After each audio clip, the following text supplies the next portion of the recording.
Hello everyone. तो आज हम फिर से इंडियन पॉलिटी सीरीज़ को रिज्यूम कर रहे हैं और आज की वीडियो में हम डिस्कस करेंगे part 1 of the Indian constitution, that is union and it's territories, संघ और उसके राज्य क्षेत्र। लेकिन दोस्तों, उससे पहले मैं आपसे एक रिक्वेस्ट करूंगा कि जो भी इस सीरीज में पुरानी वीडियोस बनी हैं उनको आप पहले देख लें। उनके लिंक आपको डिस्क्रिप्शन में मिल जाएंगे नीचे। इससे पहले मैंने कवर किया है कि कॉन्स्टिट्यूशन क्या होता है, किस तरीके से कॉन्स्टिट्यूशन बनाया गया इंडिया का, इंडियन कॉन्स्टिट्यूशन की जो बुक है उसका स्ट्रक्चर क्या है, किस तरीके से उसमें आर्टिकल्स, पार्ट्स और शेड्यूल्स लिखे हुए हैं। उसके बाद मैंने आपसे preamble of the Indian constitution के बारे में बात की थी, प्रस्तावना भारतीय संविधान की।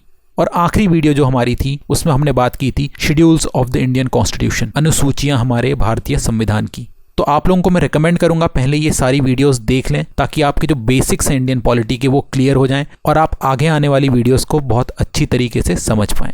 और दोस्तों, अगर आप मेरे साथ सोशल मीडिया पे कनेक्ट होना चाहते हैं तो मैं फेसबुक, इंस्टाग्राम और ट्विटर पर भी अवेलेबल हूँ। ये मेरे हैंडल्स हैं, आप देख सकते हैं। और अब मैं टेलीग्राम पर भी अवेलेबल हूँ। आप टेलीग्राम पे सर्च कर सकते हैं ट्रिकेट बाय संदीप भट्ट और उस चैनल को वहाँ पर आप ज्वाइन भी कर सकते हैं।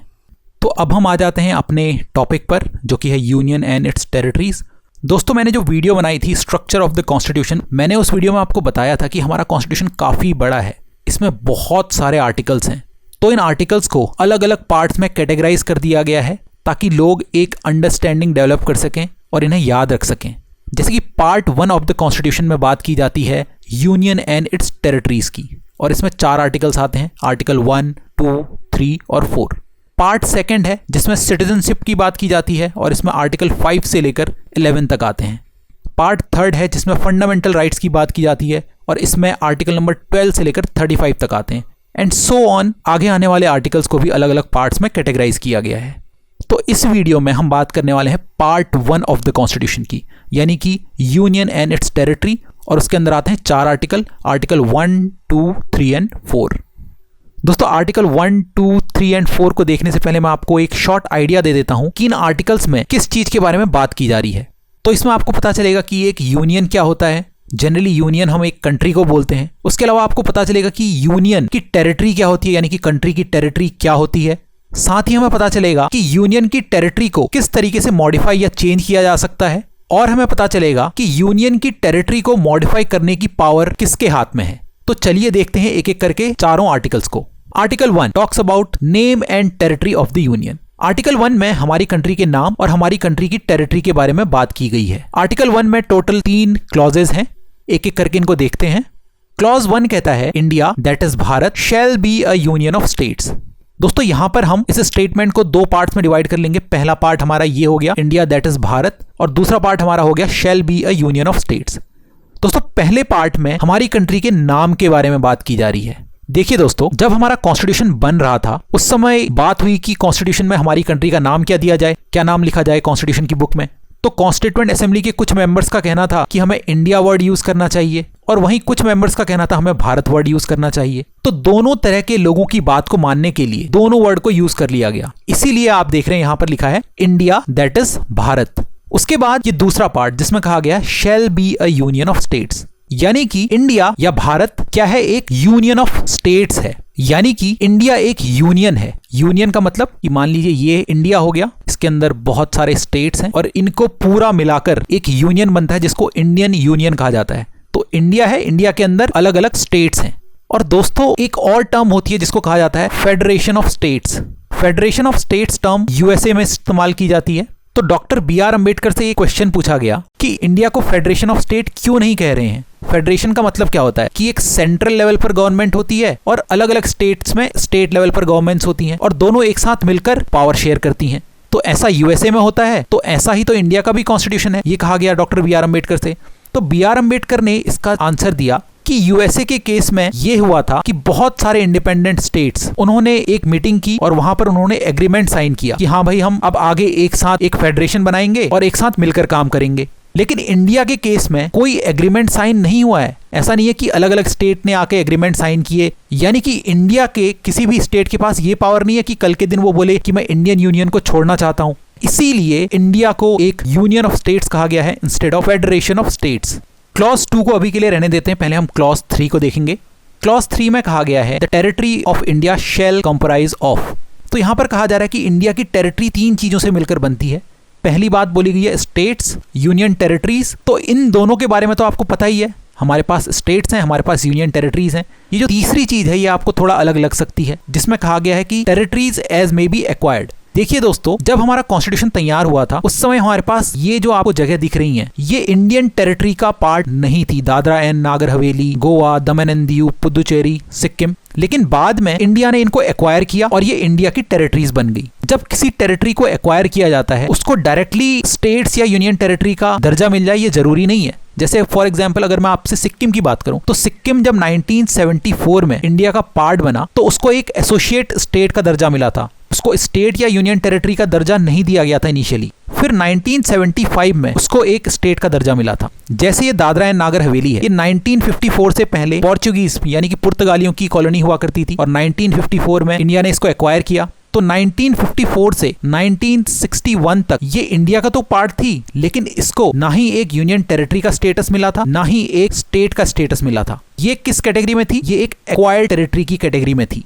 तो इसीलिए जब हम टेरिटरी ऑफ इंडिया कहते हैं तो वो 3 तरह की चीजों से मिलकर बनती है। तो आई होप आपको ये बात अब समझ में आ गई हो। और साथ ही दोस्तों इसी आर्टिकल में हमने 2 तरीके की टर्म्स देख ली हैं। एक है यूनियन ऑफ स्टेट्स, और जब हम यूनियन ऑफ स्टेट्स कहते हैं तो उसमें सिर्फ स्टेट्स आते हैं, उसमें यूनियन टेरिटरीज या एक्वायर्ड टेरिटरीज की बात नहीं की जाती जब हम यूनियन ऑफ स्टेट्स बोलते हैं। लेकिन जब हम टेरिटरी ऑफ इंडिया बोलते हैं तो उसमें स्टेट्स के साथ साथ यूनियन टेरिटरीज और एक्वायर्ड टेरिटरीज भी आती हैं। यानी कि जो टेरिटरी ऑफ इंडिया है वो एक बड़ा टर्म है, ब्रॉड टर्म है as compare to union of states के। अब हम बात कर लेते हैं क्लॉज सेकंड की। क्लॉज सेकंड कहता है कि the names of the states and union territories and their territorial extent are mentioned in the first schedule of the constitution. देखिए दोस्तों, आर्टिकल 1 में इंडिया की टेरिटरी को डिफाइन किया गया है कि उसके अंदर स्टेट्स आएंगे, यूनियन टेरिटरीज आएंगी और एक्वायर्ड टेरिटरीज आएंगी। लेकिन इनका नाम और ये कब इंडिया का पार्ट बने, ये सारी डिटेल्स आपको first schedule of the constitution में देखने को मिलेंगी। दोस्तों, अगर आपने शेड्यूल्स ऑफ द कॉन्स्टिट्यूशन वाली वीडियो देखी होगी तो आपको पता होगा कि शेड्यूल्स क्यों बनाए गए हैं। अगर आपको मैं एक शॉर्ट टर्म में यहाँ पे बोलूं तो शेड्यूल्स का एक तरीके से काम है किसी आर्टिकल के बारे में डिटेल प्रोवाइड करना। तो ऐसे ही आर्टिकल 1 जो है वहां पर टेरिटरीज की डेफिनेशन दी गई है इंडिया की, लेकिन उन टेरिटरीज के नाम क्या क्या हैं, उन स्टेट्स के नाम क्या हैं, उन यूनियन टेरिटरीज के नाम क्या हैं, वो आपको मिलेगा फर्स्ट शेड्यूल में। यहाँ पे आप देख सकते हैं जैसे आंध्र प्रदेश है, आंध्र प्रदेश के बारे में यहाँ पे लिखा हुआ है कि किस एक्ट से कौन से ईयर में आंध्र प्रदेश बना और उसके साथ साथ क्या क्या चेंजेस हुए हैं आंध्र प्रदेश में, ये सब आपको शेड्यूल नंबर 1 में देखने को मिलेगा। ऐसे ही Assam, Bihar and so on. और दोस्तों अब बात करते हैं आर्टिकल नंबर 2 की। दोस्तों आर्टिकल नंबर 2 और आर्टिकल नंबर 3 को यहाँ पर हम कंपेयर करते हुए चलेंगे। उसके पीछे रीजन क्या है आपको थोड़ी देर बाद समझ में आ जाएगा। देखिए दोस्तों, आर्टिकल नंबर 2 और 3 बात करते हैं पार्लियामेंट की पावर के बारे में। ये कहते हैं कि पार्लियामेंट के पास पावर है कि वो इंडिया की टेरिटरी को मॉडिफाई कर सकता है। और जब मैं मॉडिफाई करने की बात कर रहा हूं तो इसका मतलब है या तो विद इन इंडिया किसी नए स्टेट का फॉर्मेशन कर रहे हैं या किसी नई यूनियन टेरिटरी का फॉर्मेशन कर रहे हैं, या फिर आप कोई बाहर से टेरिटरी एक्वायर कर रहे हैं और उसको इंडिया का पार्ट बना रहे हैं। यहाँ पर मॉडिफिकेशन का बिल्कुल भी ये मतलब नहीं है कि आप जो इंडिया का कोई एरिया है वो किसी और फॉरेन टेरिटरी को दे रहे हैं। तो इस बात का आपको ध्यान रखना है। तो आर्टिकल नंबर 2 जो है वो एक्सटर्नल टेरिटरी को इंडिया का पार्ट बनाने की बात करता है, और आर्टिकल नंबर 3 जो है वो इंटरनल टेरिटरी में मॉडिफिकेशन की बात करता है। यानी कि आर्टिकल नंबर 2 कह रहा है कि पार्लियामेंट के पास पावर है कि वो किसी एक्सटर्नल टेरिटरी को इंडिया का पार्ट बना सकता है या फिर किसी एक्सटर्नल टेरिटरी को इंडिया का स्टेट बना सकता है। जैसे कि मैंने आपको थोड़ी देर पहले बताया था कि जब भी हम किसी एक्सटर्नल टेरिटरी को इंडिया का पार्ट बनाते हैं तो उसको डायरेक्टली स्टेट बना दें ऐसा जरूरी नहीं है, या फिर उसको यूनियन टेरिटरी बना दें ऐसा जरूरी नहीं है। तो आर्टिकल नंबर 2 में यही कहा गया है कि पार्लियामेंट के पास पावर है कि वो किसी एक्सटर्नल टेरिटरी को इंडिया का पार्ट बना सकता है। अब वो पार्लियामेंट की मर्जी है कि जो ये नई टेरिटरी इंडिया का पार्ट बनी है उसको वो एक स्टेट का स्टेटस देना चाहता है, यूनियन टेरिटरी का स्टेटस देना चाहता है, या एक्वायर्ड टेरिटरी का स्टेटस देना चाहता है। तो आई होप आपको आर्टिकल नंबर 2 और आर्टिकल नंबर 3 दोनों ही समझ आ गए होंगे।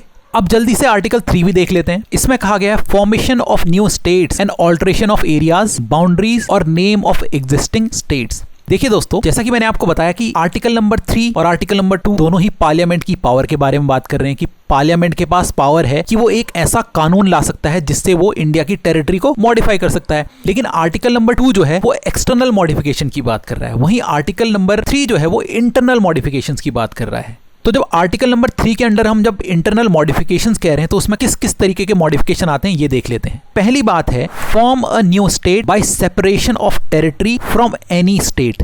अब देखिए इसमें क्या कहा जा रहा है। मान लीजिए इंडिया का कोई स्टेट है, फॉर एग्जाम्पल अगर हम देखें तो रिसेंटली आंध्र प्रदेश जो था 2014 में उससे तेलंगाना अलग हुआ। तो यही बात यहाँ पे कही जा रही है कि एक एग्जिस्टिंग स्टेट में से कुछ टेरिटरी अलग होके एक नया स्टेट बन रहा है, और बाय यूनाइटिंग टू और मोर स्टेट्स और पार्ट्स। यानी कि ऐसा भी हो सकता है कि मान लीजिए ये दो स्टेट्स हैं, इन दोनों को मिलाकर एक स्टेट बना दिया जाए, या फिर ऐसा भी हो सकता है कि एक स्टेट का थोड़ा एरिया ले लिया, वो दूसरे स्टेट के साथ मिला के एक नया स्टेट बना दिया गया। और यहाँ पे तीसरी चीज बोली गई है, by uniting any territory to a part of any state. या फिर ऐसा हो सकता है मान लीजिए एक कोई स्टेट है और एक यूनियन टेरिटरी है, तो इन दोनों को मिलाकर एक नया स्टेट का फॉर्मेशन कर दिया। तो ये बात बोली गई है पहली वाली कंडीशन में। तो यहां पर एक स्टेट के फॉर्मेशन की बात की जा रही है। दूसरा क्या है, increase the area of any state. किसी स्टेट का एरिया इंक्रीज कर देना, जैसे कि कोई स्टेट है ऑलरेडी एग्जिस्टिंग, उसमें किसी दूसरी टेरिटरी का, अब वो एक्वायर्ड टेरिटरी भी हो सकती है, यूनियन टेरिटरी भी हो सकती है, या फिर किसी और स्टेट का एरिया उसमें एड ऑन कर दिया, तो इस तरीके से जो एरिया जो है वो उस स्टेट का बढ़ जाएगा। Diminish the area of any state, किसी स्टेट का एरिया कम कर देना, किसी स्टेट में से कोई कुछ एरिया अलग करके एक नया स्टेट या एक यूनियन टेरिटरी फॉर्म कर दी, तो उससे क्या हो गया, स्टेट का एरिया डिमिनिश हो गया। Alter the boundaries of any state, कभी कभी ऐसा होता है कि एडमिनिस्ट्रेटिव पर्पसेस के लिए गवर्नमेंट को लगता है कि बाउंड्रीज में थोड़ा चेंज कर देना चाहिए, तो उस केस में ऐसा हो सकता है कि दो स्टेट की बाउंड्रीज थोड़ा एक्सचेंज कर दी गई हो ताकि बेटर वे में एडमिनिस्ट्रेशन चलाया जा सके। और आखिरी है alter the name of any state, किसी स्टेट के नाम को चेंज करना। जैसा आपने देखा होगा उड़ीसा का नाम ओडिशा हुआ था। तो आर्टिकल नंबर 3 में नए स्टेट की फॉर्मेशन के बारे में बात की जा रही है, किसी स्टेट का एरिया बढ़ाने के बारे में, किसी स्टेट का एरिया कम करने के बारे में, स्टेट की बाउंड्रीज को चेंज करने के बारे में, और स्टेट के नाम को चेंज करने के बारे में बात की जा रही है। और ये पावर किसके पास है, पार्लियामेंट के पास है कि वो एक कानून लाकर ये सारे चेंजेस कर सकता है। तो इसको याद करने का एक बहुत आसान तरीका भी होता है, FIDA, फिदा। F से फॉर्म, I से इंक्रीज, D से डिमिनिश और A से ऑल्टर, फिर से A से ऑल्टर। तो ये फिदा, इस तरीके से आप आर्टिकल 3 के ये 5 कीवर्ड्स भी याद कर सकते हैं। तो आर्टिकल नंबर 3 में जब ये मॉडिफिकेशंस करने होते हैं तो उसका प्रोसेस क्या होता है ये देख लेते हैं। तो सबसे पहला स्टेप होता है कि पार्लियामेंट को प्रेसिडेंट की परमिशन लेनी पड़ती है। Prior permission of president is required. तो पहले प्रेसिडेंट के पास एक प्रस्ताव भेजा जाएगा और प्रेसिडेंट उस प्रस्ताव को आगे स्टेट के पास भेजेंगे। यानी कि जिस स्टेट की बाउंड्रीज में चेंज हो रहा है या फिर उसके नाम में चेंज हो रहा है, उस स्टेट से पूछा जाएगा कि भाई आपके स्टेट में ये चेंजेस किए जा रहे हैं, तो आप अपने व्यूज देना चाहें तो दे सकते हैं। कुछ टाइम पीरियड दिया जाता है स्टेट की लेजिस्लेचर को। अब स्टेट का जो लेजिस्लेचर है वो अपना डिसीजन देगा इस चीज पे, लेकिन इस डिसीजन को प्रेसिडेंट की मर्जी है कि वो माने या ना माने। बस स्टेट को बताया जा रहा है कि आपके क्या व्यूज हैं, आप इसमें बता सकते हैं, लेकिन प्रेसिडेंट बाउंड नहीं है कि जो भी स्टेट लेजिस्लेचर बोलेगा कि उसको माना ही माना जाए। फिर उसके बाद बारी आती है पार्लियामेंट की। पार्लियामेंट की जब बारी आती है तो पार्लियामेंट फिर इस पर कानून बनाएगा और उसको जो भी मॉडिफिकेशन करने हैं वो मॉडिफिकेशंस कर देगा। तो आपको ध्यान रखना है कि प्रेसिडेंट की प्रायर परमिशन चाहिए पहले, फिर उसके बाद स्टेट लेजिस्लेचर को प्रेसिडेंट कंसल्ट करेगा और उसके बाद पार्लियामेंट की बारी आती है और पार्लियामेंट इस चीज पर लॉ बना देता है और मॉडिफिकेशन कर दिया जाता है। अब अगर यूनियन टेरिटरीज की बात करें कि अगर यूनियन टेरिटरी के एरिया में कुछ चेंज करना है या फिर यूनियन टेरिटरी की का नाम चेंज करना है, तो उस केस में यूनियन टेरिटरी को कंसल्ट करने की कोई जरूरत नहीं है। क्यों? क्योंकि यूनियन टेरिटरी का जो एडमिनिस्ट्रेशन होता है वो खुद सेंट्रल गवर्नमेंट के द्वारा हैंडल किया जाता है। और आखिरी में एक पॉइंट लिखा है यहाँ पे, India is described as indestructible union of destructible states. यानी कि इंडियन यूनियन जो है वो एक ऐसा यूनियन है जिसमें यूनियन को हाथ नहीं लगाया जा सकता, यूनियन को आप डिस्ट्रॉय नहीं कर सकते। यानी इंडिया की टेरिटरी में से कोई भी टेरिटरी बाहर नहीं निकाली जा सकती, लेकिन विद इन इंडिया हम टेरिटरीज में चेंज कर सकते हैं, ये बात बोली गई है। इसलिए यहां पर ये सेंटेंस यूज किया गया है, indestructible union of destructible states. अब बात आती है आर्टिकल नंबर 4 की। आर्टिकल नंबर 4 कहता है कि जो आर्टिकल नंबर 2 और 3 के अंडर कानून बनाए जा रहे हैं पार्लियामेंट के द्वारा, उनको कॉन्स्टिट्यूशनल अमेंडमेंट नहीं माना जाएगा अंडर आर्टिकल नंबर 368। देखिए दोस्तों, जो पार्लियामेंट के द्वारा अलग अलग तरीके के कानून बनाए जाते हैं, अलग अलग लॉज बनाए जाते हैं, तो कानून बनाने के वक्त पार्लियामेंट में वोटिंग होती है और अलग अलग मुद्दों में अलग अलग तरीके की मेजोरिटी की जरूरत पड़ती है। जैसे कुछ मुद्दे होते हैं जिनको सिंपल मेजोरिटी से ही पास कर दिया जाता है, यानी कि उसमें कोई बहुत बड़ी मेजोरिटी की जरूरत नहीं पड़ती उस कानून को लाने में। लेकिन कुछ मुद्दे होते हैं जो बहुत हाई इंपॉर्टेंस के होते हैं जिसमें स्पेशल मेजोरिटी की जरूरत पड़ती है। तो यहां पर भी कुछ ऐसी ही बात कही जा रही है कि आर्टिकल नंबर 2 और 3 में जो पार्लियामेंट लॉज बना रहा है, जो टेरिटरी में मॉडिफिकेशंस कर रहा है, उसके लिए पार्लियामेंट को सिंपल मेजोरिटी से ही काम बन जाता है, उसका कोई स्पेशल मेजोरिटी की जरूरत नहीं पड़ेगी पार्लियामेंट को। ये बात आर्टिकल नंबर 4 में कही गई है। और यहां पर जो ये आर्टिकल नंबर 368 टर्म यूज किया गया है, आर्टिकल नंबर 368 बात करता है स्पेशल मेजोरिटी की। यानी कि आर्टिकल नंबर 4 कह रहा है कि आर्टिकल नंबर 2 और 3 में जो भी मॉडिफिकेशंस किए जा रहे हैं पार्लियामेंट के द्वारा, वो मॉडिफिकेशंस लाने के लिए पार्लियामेंट को आर्टिकल नंबर 368 की जरूरत नहीं है। वो काम सिंपल मेजोरिटी से ही हो जाएगा और आर्टिकल नंबर 368 के अंडर जो स्पेशल मेजोरिटी का प्रावधान है उसको यूज करने की जरूरत नहीं पड़ेगी। देखिए दोस्तों, आने वाली वीडियो में मैं आपको डिटेल में बताऊंगा अलग अलग तरीके की मेजोरिटीज के बारे में। अभी के लिए मैं आपको एक शॉर्ट एग्जांपल दे देता हूं सिंपल मेजोरिटी का। मान लीजिए पार्लियामेंट का कोई हाउस कंसिडर कर लेते हैं हम, लोकसभा में मान लीजिए 200 लोग आज प्रेजेंट हैं। तो मान लीजिए आर्टिकल नंबर 3 के अंडर कोई किसी स्टेट का नाम आपको चेंज करना है, तो 200 लोग प्रेजेंट हैं आज, तो आपको सिंपल मेजोरिटी से ये कानून पास हो जाएगा लोकसभा से। तो इसका मतलब है कि जो नंबर ऑफ वोट्स रिक्वायर्ड होंगे वो होंगे 50% of present and voting of 200। Simple majority का मतलब होता है कि जितने लोग प्रेजेंट हैं और उनमें से जितने वोट कर रहे हैं उनका 50% से ज्यादा। तो मान लीजिए 200 लोग प्रेजेंट हैं और 200 में से 10 लोगों ने बोला भाई हमें वोट नहीं देना, तो प्रेजेंट तो 200 हैं लेकिन वोट करने वाले कितने बचे? अब 190 ही बचे। अब 190 का 50% से ज्यादा कितना होगा? 190 का 50% कितना होगा? 95, यानी कि 95 प्लस वोट चाहिए होंगे, यानी कि 96 वोट्स मिनिमम चाहिए होंगे इस लॉ को पास करने के लिए लोकसभा में। तो ये हो गया सिंपल मेजोरिटी का एक एग्जाम्पल। जब हम स्पेशल मेजोरिटी की बात करते हैं तो वहां पर 2/3 वाली मेजोरिटी चाहिए होती है। वो एक ब्रॉड टॉपिक है जिसको हम कभी बाद में डिस्कस करेंगे। और अगला पॉइंट आर्टिकल नंबर 4 में ये बोला गया है, laws made under article number 2 and 3। जब आर्टिकल नंबर 2 और 3 के अकॉर्डिंग पार्लियामेंट कोई लॉ बनाती है तो उसकी वजह से amendment of 1st and 4th schedule, तो उसकी वजह से क्या होगा बोल रहा है, शेड्यूल नंबर 1 और शेड्यूल नंबर 4 में मॉडिफिकेशंस होंगे। क्यों होंगे? क्योंकि शेड्यूल नंबर 1 जो है उसमें स्टेट्स और यूनियन टेरिटरीज की बात की जाती है। जो मैंने आपको बताया था कि शेड्यूल नंबर 1 में लिखा हुआ है कि कौन सा स्टेट या फिर कौन सी यूनियन टेरिटरी कब बनी, उसमें क्या क्या चेंजेस हुए हैं, सारे के सारे डिटेल्स हमको कहाँ मिलती हैं? शेड्यूल नंबर 1 में। तो आप कोई भी चेंज करेंगे तो शेड्यूल नंबर 1 में भी आपको चेंज करना पड़ेगा।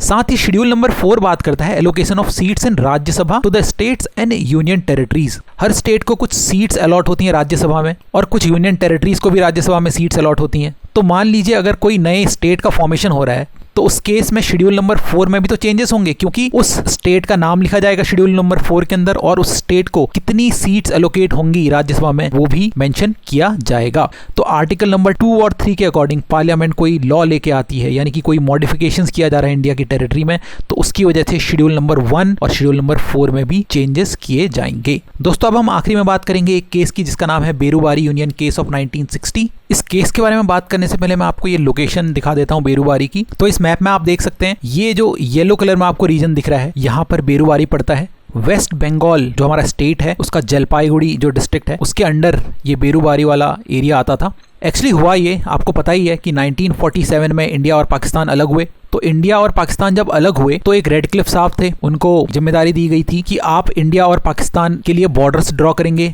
कि कितना एरिया इंडिया का होगा और कितना एरिया पाकिस्तान का होगा। तो ये जो रेडक्लिफ साहब थे इनको इंडिया के बारे में कुछ खास पता था नहीं, इन्होंने अपने हिसाब से बाउंड्रीज वगैरह जैसे तैसे ड्रॉ कर दी। तो इन्होंने किया क्या था, इस तरफ जो लाइन ड्रॉ की थी उसको कहा गया था वेस्ट पाकिस्तान और इस तरफ इन्होंने यहाँ पे बाउंड्रीज ड्रॉ की, इसको कहा गया था ईस्ट पाकिस्तान और बीच में जो एरिया है वो इंडिया का एरिया हो गया।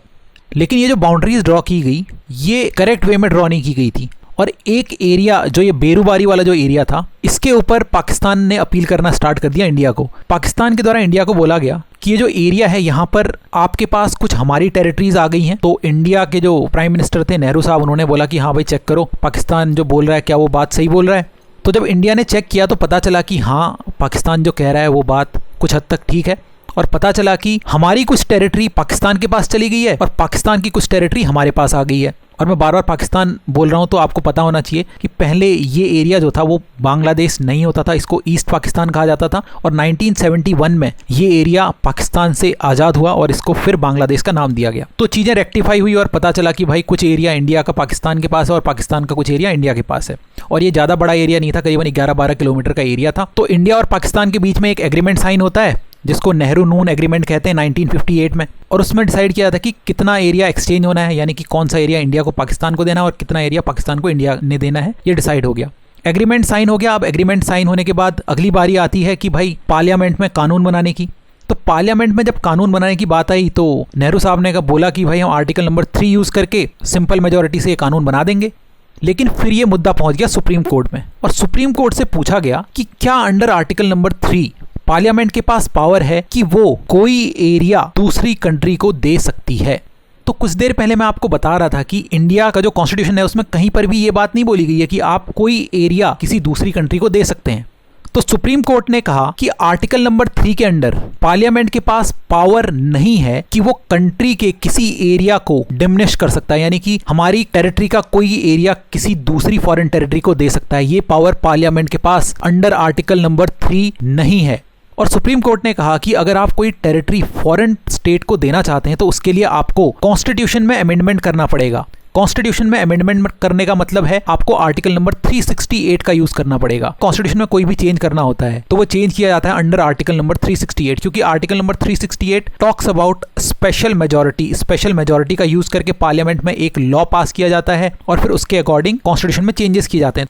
तो सुप्रीम कोर्ट ने यही कहा कि भाई आप आर्टिकल नंबर 3 के अंडर कोई भी इंडियन टेरिटरी फॉरेन कंट्री को नहीं दे सकते। अगर आप कोई इंडियन टेरिटरी फॉरेन कंट्री के साथ एक्सचेंज करना चाहते हैं या सीड करना चाहते हैं तो उसके केस में आपको under article number 368 constitutional amendment करना पड़ेगा। इस केस का जजमेंट आया था मार्च 1960 में, और कुछ टाइम बाद पार्लियामेंट में एक कॉन्स्टिट्यूशनल अमेंडमेंट किया गया जिसको 9th कॉन्स्टिट्यूशनल अमेंडमेंट कहते हैं 1960 में, और वो एरिया पाकिस्तान के साथ एक्सचेंज किया गया इंडिया के द्वारा। तो ये है बेरुबारी यूनियन केस ऑफ 1960। एक और बात थी यहाँ पर, 1969 में सुप्रीम कोर्ट ने एक नया जजमेंट दिया जिसमें कहा गया कि अगर हमारा किसी दूसरी कंट्री के साथ बाउंड्री का कोई डिस्प्यूट है, यानी कि मान लीजिए बाउंड्री एक्सचेंज करनी है इंडिया को किसी दूसरी कंट्री के साथ, उस चीज पे डिस्प्यूट चल रहा है, तो उस केस में कोई भी कॉन्स्टिट्यूशनल अमेंडमेंट की जरूरत नहीं है। उसके लिए सिर्फ एक एग्जीक्यूटिव एक्शन की जरूरत होगी, यानी कि जो सरकार है उसके पास ये पावर है कि वो ये सेटलमेंट फॉरेन कंट्री के साथ कर सकती है, क्योंकि ये बाउंड्री डिस्प्यूट है और इसमें पार्लियामेंट का इन्वॉल्वमेंट की जरूरत नहीं पड़ेगी, कोई भी कॉन्स्टिट्यूशनल अमेंडमेंट की जरूरत नहीं पड़ेगी। ये जजमेंट दे दिया गया 1969 में सुप्रीम कोर्ट के द्वारा। और इसी के साथ ये वीडियो होती है ओवर, और इसी वीडियो का नेक्स्ट पार्ट आपके लिए अपलोड हो जाएगा कल, तो आपको बहुत ज़्यादा दिनों का वेट करने की ज़रूरत नहीं है। और इसी तरीके से मैं इंडियन पॉलिटी की जो वीडियोस हैं उनको फ्रीक्वेंटली डालने की कोशिश करता रहूँगा। मुझे कमेंट्स में ज़रूर बताएं कि आपको ये वीडियो कैसी लगी, आपके कोई सजेशंस हैं वो भी मेरे साथ शेयर ज़रूर करें। Thank you very much for watching this video. जय हिंद, जय भारत।